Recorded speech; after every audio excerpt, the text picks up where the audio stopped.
Alright, so good morning everyone. Before we start our lesson, kindly pick up a piece of paper, arrange your chairs, and then throw the trash in the garbage bin. So to formally start this lesson, may I request Ms. Bansag to please lead us in prayer. Let's bow down our heads into the holy presence of God. Father God, we thank you for this very day. We are asking for forgiveness for everything that we have done. And may you guide and protect us as we go through with this discussion. This we ask in Jesus' mighty name we pray. Amen. Okay, thank you, Ms. Bansag, for the prayer. Now, before we dig deeper into our discussion for this morning, I'm going to introduce to you a poem. So this poem is entitled Unloved by Khalil Gibran. So what we're going to do is that we're going to read this poem in a limited time. You will be reading this one in every 10 seconds. I will next or I will turn the slide. So you have to read it fast as you can for you to catch up with the time. So are you all ready? Okay, so let us start.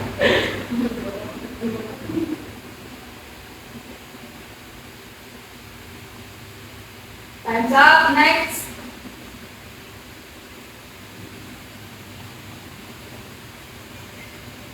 Time's up. Next. Next. Next. Next.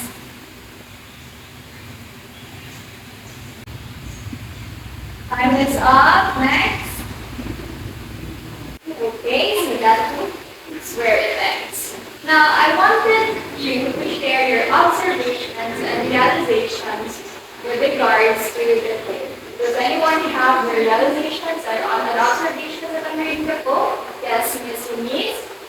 I had observed, Miss, that it was quite to process and understand because it uses deep and flowery words. Okay, so that is a clever observation for the topic.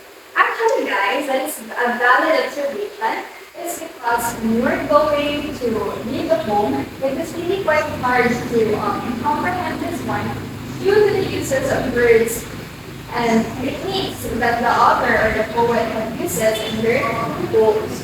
So with regards to this is why it is important to learn what are the techniques and strategies that the authors have uses with regards to their poetry. So it is not because you didn't understand the poem or you have a quite hard time understanding or comprehending the poem because you did not read well, but because the author uses techniques and strategies in order to make their poem more to add spice to it and to add flavor into their pieces. So, and that thing is what we call a literary devices. Okay, so before we dig deeper into our discussion, I have here an activity. So our activity is entitled Make It Right. So in the right section, we have there the definition, and then in the left section, we have there the jumbled letters. What we're going to do is that you have to make the jumbled letter right according to its definition. Is it clear?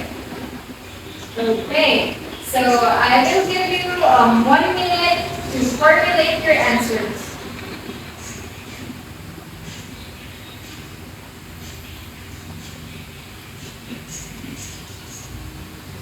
Okay, time is up.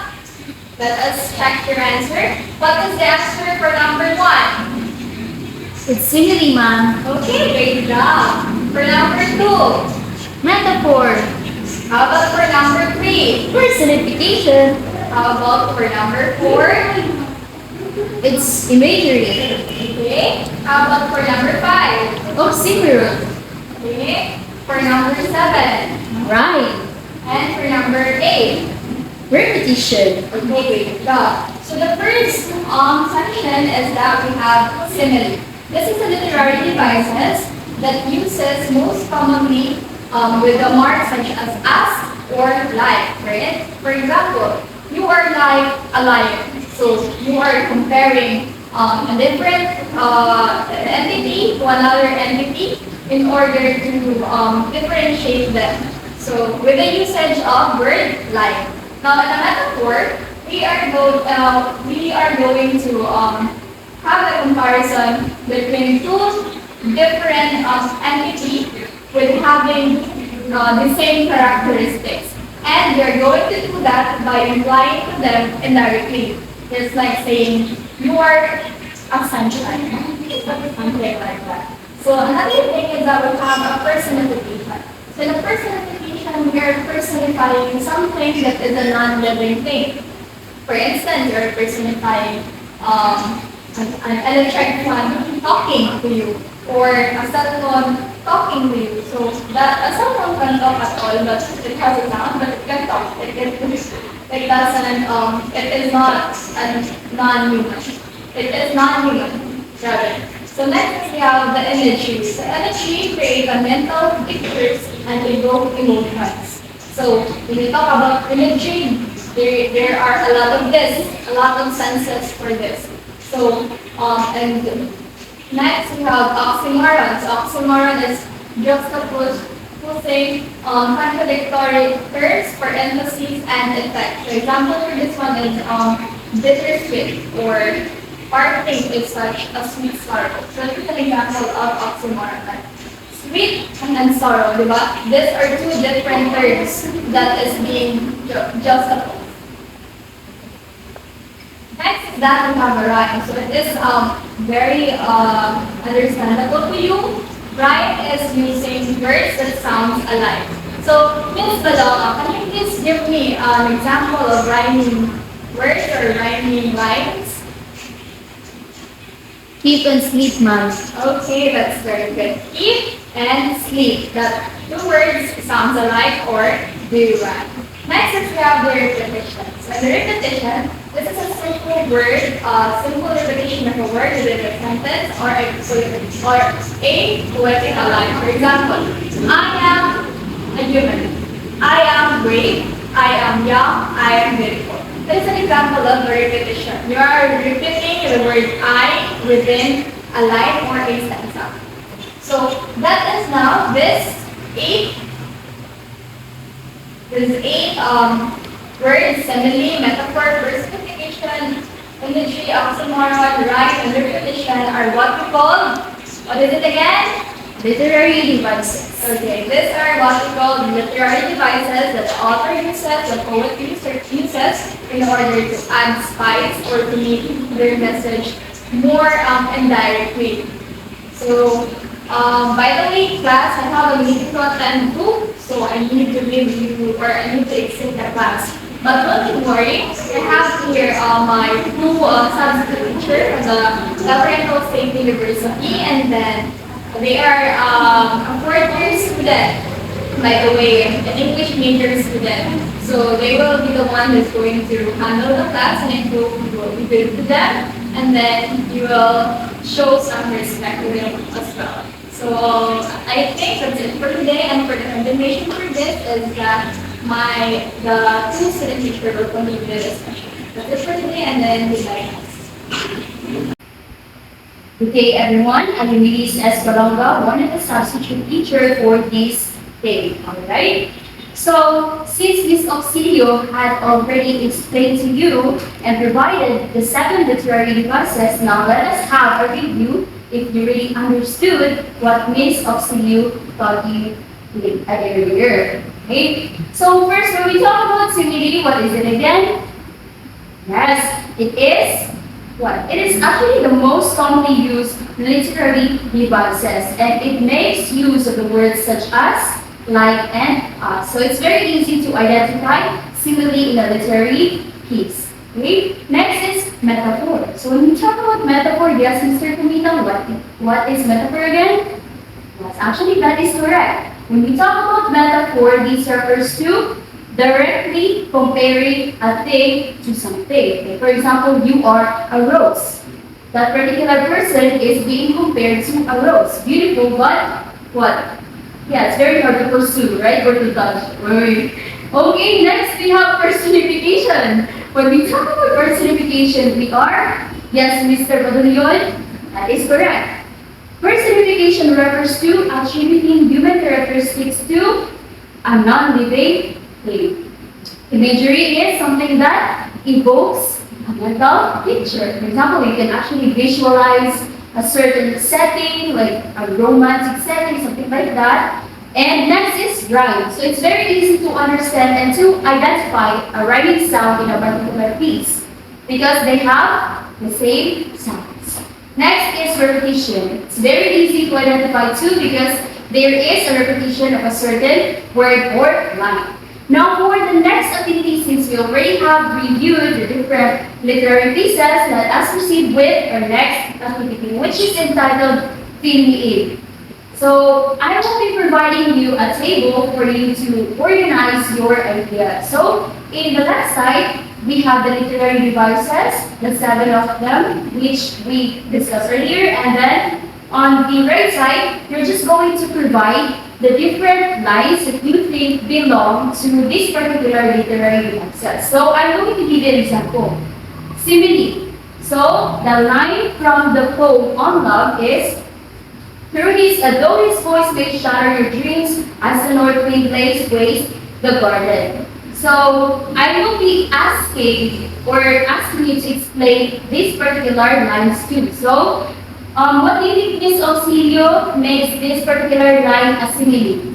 This is an example of a simile, ma'am, because the key word as comparing to the voice of God to the destructive north wind. Thank you so much for that, Miss Auxilio. That's actually correct, no? So there is a comparison and there is what we call the usage of the word as. Okay, so that makes it simile. So I'm going to give you 5 minutes to find different lines or to spot the lines and then put it in the table. I think Okay, thumbs up. Now let's proceed with checking your outputs. If you really put or identify different lines, that is according to the literary devices. Since we already have an example of a simile, let us proceed with the metaphor. So, did you find a line that uses a metaphor literary device? Ma'am, unfortunately, there is no line in the poem that uses metaphor po. Yes, in the poem of love, On Love by Khalid Gibran, there's no example of a metaphor, but there's no problem with that class because not all literary devices are present in a certain literary piece, alright? So without further ado, let's proceed with personification. Is there a line that uses personification in the poem on love? Yes, ma'am. What is it, Ms. Auxilio? The line, and think not you can direct the course of love. For love, it finds you worthy, directs your course. It is our personification, ma'am, because it personifies love by attributing human characteristics to it. Yes, that is actually correct. No, that's a very wonderful and excellent explanation, Ms. Auxilio. So, in personification, you are personifying non-living things to an attribute of human beings. Alright, so let's proceed with the imagery. Is there an imagery line or literary device that is used? Imagery? Yes, ma'am. What is it, Ms. Auxilio? The line, to melt and be like a running brook that sings its melody to the night. So this line, ma'am, from the poem uses imagery because it creates vivid imagery by comparing the experience of love to a running brook. It evokes the image of flowing stream that sings a soothing melody in this darkness, symbolizing the beauty and tranquility of love. Wow, that's actually very romantic, Ms. Auxilio, right? So you believe that love is as tranquil and beautiful as a brook? Wow, that's so nice. So that is actually evoking different visualization and images to us readers. Alright? How about oxymoron? Is there a line that uses oxymoron? Here's the line that I find in the poem, ma'am. Love gives not but itself and takes not but from itself. This line is an example of oxymoron, ma'am, because it juxtaposes contradictory terms. It suggests that love is simultaneously selfless and self-centered, as it gives, takes, only from within itself. Yes, that is actually correct. No, so when we talk about oxymoron again, this is what? Juxtaposing two contradictory terms, wherein, as Miss Auxilio said, love is selfless at the same time self-centered. Why? Because it just doesn't think about the external forces. It only focuses and takes within itself, right? So that's according to the poem on love by Khalil Gibran. Now let us proceed with the next literary device, which is writing. There is, ma'am, this line, and think not you can direct of the force of love for love, it finds you worthy, directs your course. The rhyming sounds is manifested in the word force, ma'am, in these two lines. Yes, that is actually correct. So it's very easy for you to identify rhyme or rhyming sounds in a certain literary piece because it has the same sounds, of course. Next, and the last one will be the repetition. Is there repetition in the poem on love? Yes, ma'am. Here is the line. He crushes you to make you naked. He sips you free from your husks. He grinds you to whiteness. He kneads you until you are blind. This lines from the poem shows repetition by repeating the word he po. That's very good. So the word that is being repeated multiple times is the word he. So that only means that God really has different ways of loving human beings, unlike the way we love other people. Alright, so do you have any questions? If there's none, then let's proceed to the abstraction. This is just very easy. I'm just going to ask you what is the importance of using literary devices and how does it add or enhance to our written expression? Anybody from the class? No one wants to volunteer? Oh, if there's none, I'm going to call someone. Let's hear from Mr. Nita. What do you think is the importance of literary devices? Yes, that is actually correct. Thank you so much for your idea. So, literary devices are vital in writing different pieces. It is because it adds to what? The wonderfulness, the excellency of your output. And it's just not that. It also gives more meaning and more impact towards your readers so they can really analyze and appreciate the beauty of that particular literary piece. Right? Thank you so much for listening, and I hope that you learned something from our short discussion. Now I'm going to give the floor to my partner, and I hope that you will respect her as you have respected Miss Auxilio, and thank you so much, and good luck.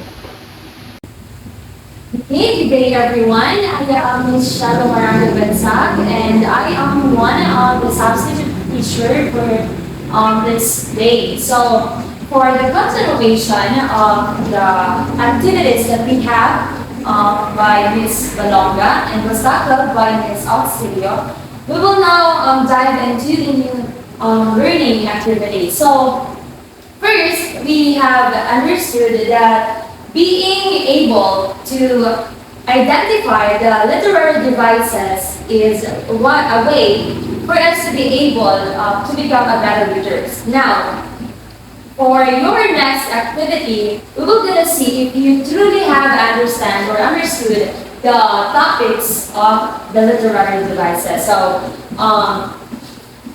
can you please get one more sheet of paper, and then I'll be giving you 5 minutes to answer this question. So the only thing you need to do is that you have to read the following lines, and as well as you have to identify the literary devices being used on the line. So I just want to remind you that these lines are taken out from the poem on love by Khalil Gibran and our different poems. So your timer starts now.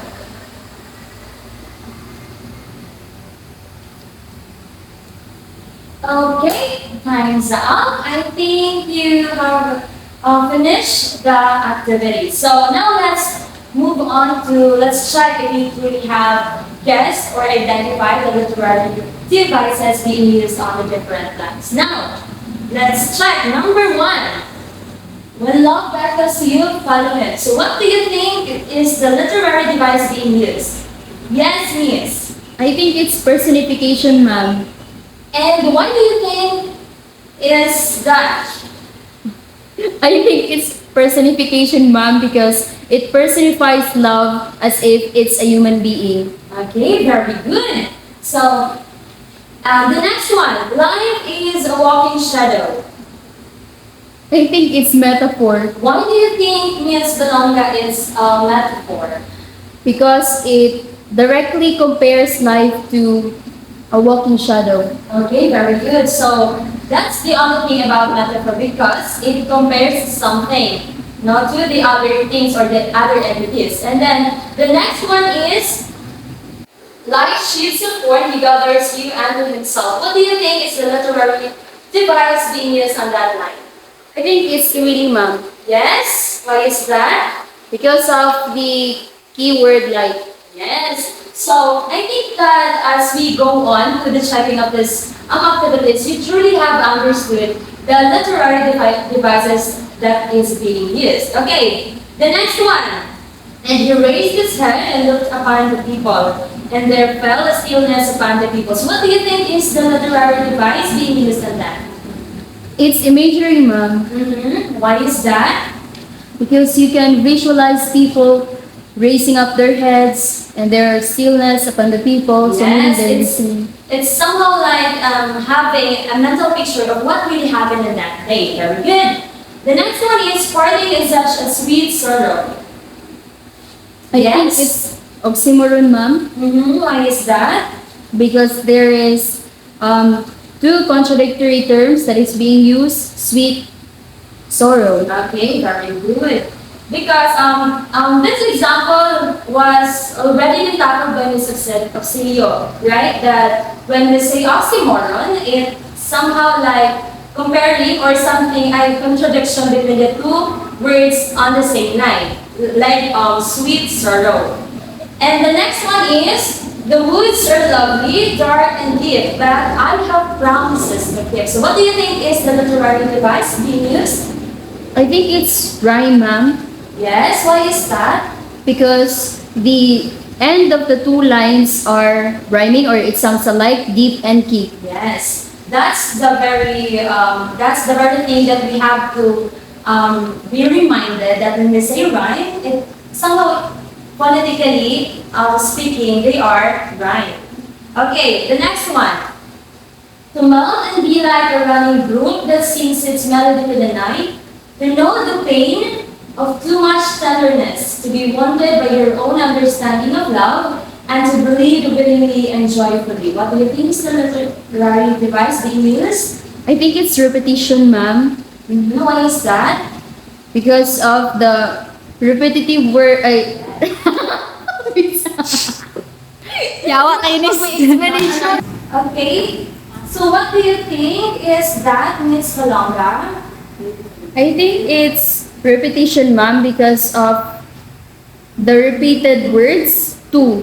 Yes, very good, because there is some words on the same line that are repeated, okay?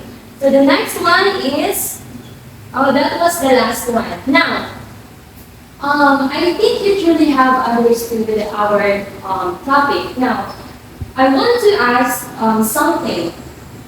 What have you learned today? Anybody?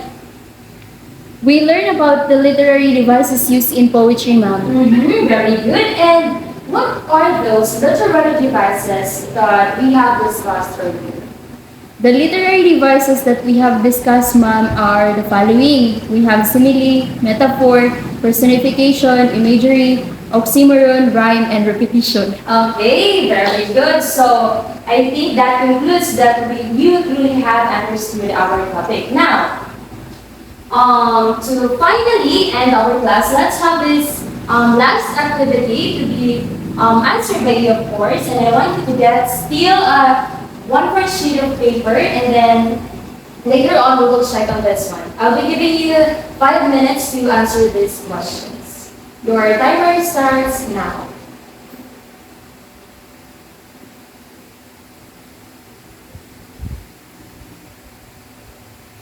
Okay, time's up.